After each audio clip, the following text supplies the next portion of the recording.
दोस्तों नमस्कार, मैं संजय बग्गू और मौजूद है देश रोजाना के डिजिटल मीडिया प्लेटफॉर्म पर। आपसे बात करने चला हूं हरियाणा की राजनीति को लेकर। हरियाणा के अंदर 10 लोकसभा की सीटें हैं और पिछले चुनाव में ये 10 की 10 सीटें आई थी भारतीय जनता पार्टी के खाते में। और अभी हाल ही में 5 राज्यों के जो विधानसभा चुनाव थे 4 राज्यों में हो गए।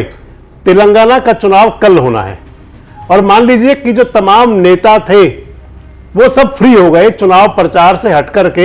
अब 3 तारीख को जब रिजल्ट आएगा तो उसके बाद में कवायद होगी कि सत्ता किस प्रकार बनाई जाए उन 5 राज्यों के अंदर।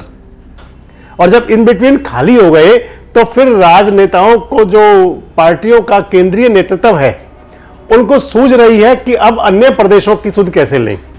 तो मैंने आपको पहले ही बताया कि हरियाणा के अंदर 10 की 10 लोकसभा सीटें 2019 के चुनाव में भारतीय जनता पार्टी की आई थी। और भारतीय जनता पार्टी एक ऐसी पार्टी है जो रोज सर्वे तो करती रहती है और भाजपा के नेताओं को सर्वे में कहीं ये रिपोर्ट मिली है कि सिरसा, सोनीपत और रोहतक के अंदर भाजपा कमजोर है। अब ये हम नहीं जानते कि ये रिपोर्ट भाजपा को कहां से मिली, हम ये नहीं जानते कि सर्वे किसने कराया, लेकिन सोशल मीडिया पर और कुछ मीडिया प्लेटफॉर्म्स पर इस प्रकार की बातें चल रही हैं कि कुछ ऐसा लगता है कि इन 3 सीटों पर भाजपा कमजोर है।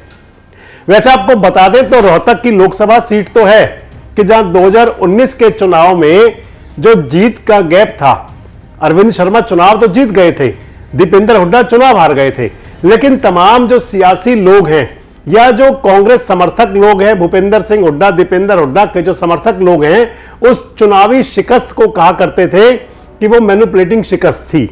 यानी कि जो चुनाव हारे थे दीपेंद्र हुड्डा, लोग ये कहा करते हैं, खासकर दीपेंद्र सिंह हुड्डा और भूपेंद्र सिंह हुड्डा के समर्थक, कि उस चुनाव में दीपेंद्र सिंह हुड्डा को हरा दिया गया था।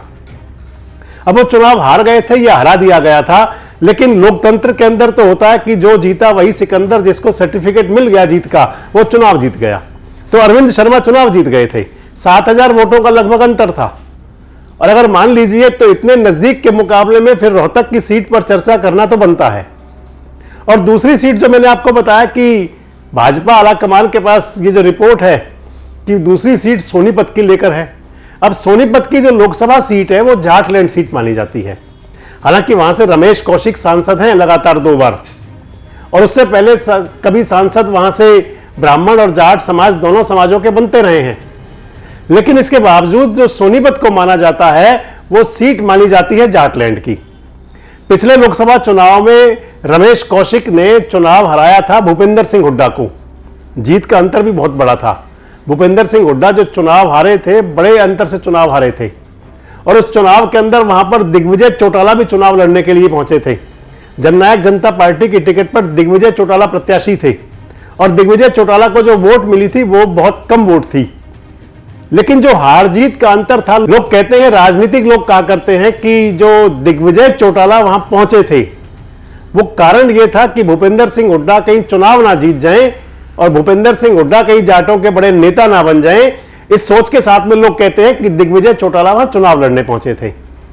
और जो जाट समाज की राजनीति करते हैं, जो जाट समाज की बात करते हैं, वो तो ये कहते हैं कि जब भी कहीं कोई और जाट नेतृत्व सामने आने लगता है तो उस समय चौधरी देवीलाल का परिवार, ओम प्रकाश चौटाला का परिवार बीच में पहुंच जाया करता है। खैर, मैं बात तो भारतीय जनता पार्टी कर रहा था बीच में, क्योंकि बात मिल रही थी तो आपको बता दी।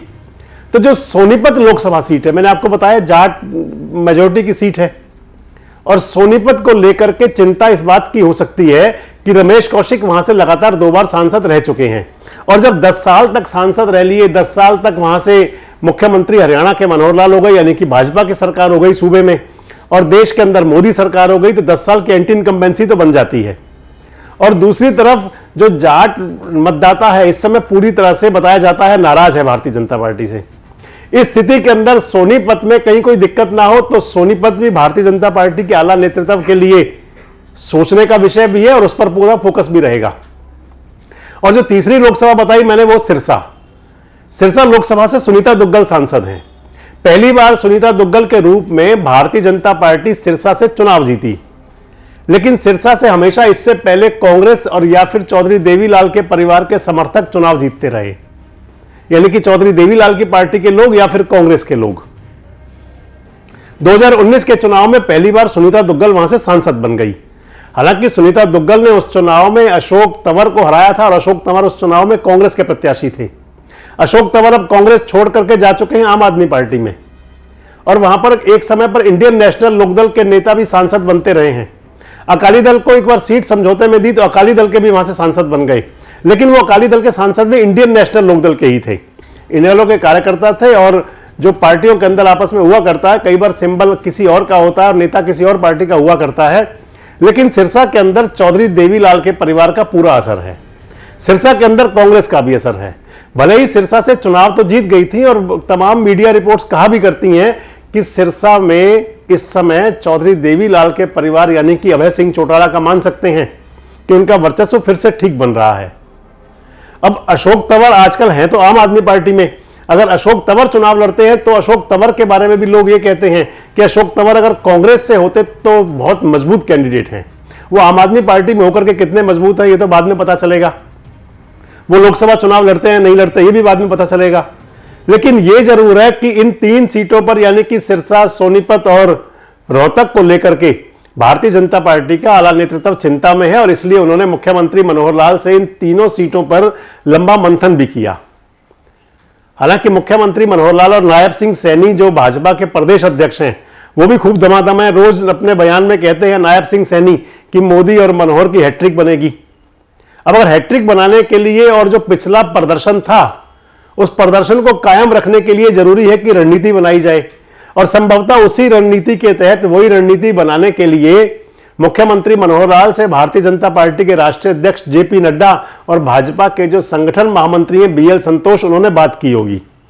अब वो बात हुई, मुलाकात हुई, उसके अंदर क्या क्या बातें निकली, क्या रणनीति बनी, इस पर तो अभी हम नहीं बता सकते, क्योंकि जो मीडिया रिपोर्ट्स निकलती हैं वो छन छन करवा आती है और उसमें पता लगता है क्या होता है। लेकिन इतना भी जरूर पता चला कि उस बैठक के अंदर यानी कि जब मनोहर लाल जी से बात हुई तो उसके अंदर हरियाणा में जननायक जनता पार्टी और बीजेपी का जो गठबंधन चल रहा है, गठबंधन की सरकार चल रही है, उस पर भी मंथन हुआ। भले ही दोनों पार्टियों के लोग अभी तक तो फिलहाल कहते हैं कि ऑल इज वेल यानी कि सब ठीक चल रहा है, लेकिन इंटरनल रूप से, आंतरिक रूप से देखें तो दोनों पार्टियों के लोग तैयारी भी कर रहे हैं। और कभी भी भारतीय जनता पार्टी के लोगों ने यह नहीं कहा कि हरियाणा की जो 10 लोकसभा सीटें हैं उस पर एनडीए लड़ेगा या उस पर जननायक जनता पार्टी के साथ गठबंधन में मिलकर चुनाव लड़ेंगे। भाजपा के लोग तो ये कहा करते हैं कि 10 की 10 लोकसभा सीटों पर चुनाव लड़ेंगे और भाजपा के नेता जीतेंगे। अब जब 10 की 10 लोकसभा पर भाजपा लड़ेंगे तो फिर जननायक जनता पार्टी से गठबंधन कैसा रहेगा। मैंने आपको बताया कि उस बैठक के अंदर जो मुख्यमंत्री जी के साथ हुई उसके अंदर इस गठबंधन पर भी चर्चा हुई। आपको क्या लगता है कि सिरसा, सोनीपत और रोहतक को लेकर के भारतीय जनता पार्टी क्या रणनीति बनाएगी? आपको क्या लगता है? क्योंकि पिछले दिनों एक चर्चा और भी चली थी, हालांकि सोशल मीडिया पर जो पोस्ट आती हैं, सोशल मीडिया पर जो खबरें होती हैं, उन सब पर आप ये तो नहीं मान सकते कि वो 100% ठीक है, लेकिन कहते हैं कि धुआं वहीं उठता है जब कहीं चिंगारी होती है। तो एक बात कांग्रेस की साइड से भी निकली थी कि क्या कांग्रेस रोहतक लोकसभा पर, क्योंकि जाट मतदाता तो कांग्रेस का है और भूपेंद्र सिंह हुड्डा का है, दीपेंद्र हुड्डा वर्तमान में इस समय राज्यसभा सदस्य भी हैं, और हुड्डा साहब भी कहीं सोचते हैं कि क्या अगर जब सरकार बनने लगती है और कुछ ऐसा होता है कि हुड्डा साहब के स्थान पर कहीं दीपेंद्र हुड्डा को आगे लिया जाए, तो इन सबको देखते हुए लगता यह भी है कि संभवतः कांग्रेस कुछ ऐसी रणनीति भी बना रही हो कि रोहतक लोकसभा पर बजाय हुड्डा परिवार के किसी और खासकर ब्राह्मण नेता को चुनाव लड़ा दिया जाए। तो इन सबको लेकर भाजपा की रणनीति जरूर बनेगी। मैंने आपको जो पूछा कि आपको क्या लगता है कि रोहतक, सोनीपत और सिरसा को लेकर भारतीय जनता पार्टी जो रणनीति बना रही है, जो कार्यक्रम बना रही होगी, जो सोच बना रही होगी, वो किस हद तक सफल होगी, पहला। और दूसरा कि क्या जननायक जनता पार्टी का भारतीय जनता पार्टी के साथ गठबंधन जारी रहेगा? क्या हरियाणा के अंदर जो 2024 में चुनाव होना है, पहले लोकसभा का और फिर विधानसभा का, क्या जननायक जनता पार्टी और भाजपा जो पिछले 5 साल से लगभग 4 साल से सरकार चला रही है मिलजुल करके गठबंधन की, कि क्या वो चुनाव के अंदर भी गठबंधन में उतरेंगे और या फिर दोनों पार्टियों की अलग अलग दिशाएं होंगी? कमेंट्स बॉक्स में आकर अपनी प्रतिक्रिया जरूर दें और इस प्रकार के वीडियोस के लिए हमारे साथ जुड़े रहें, देखते रहें देश रोजाना।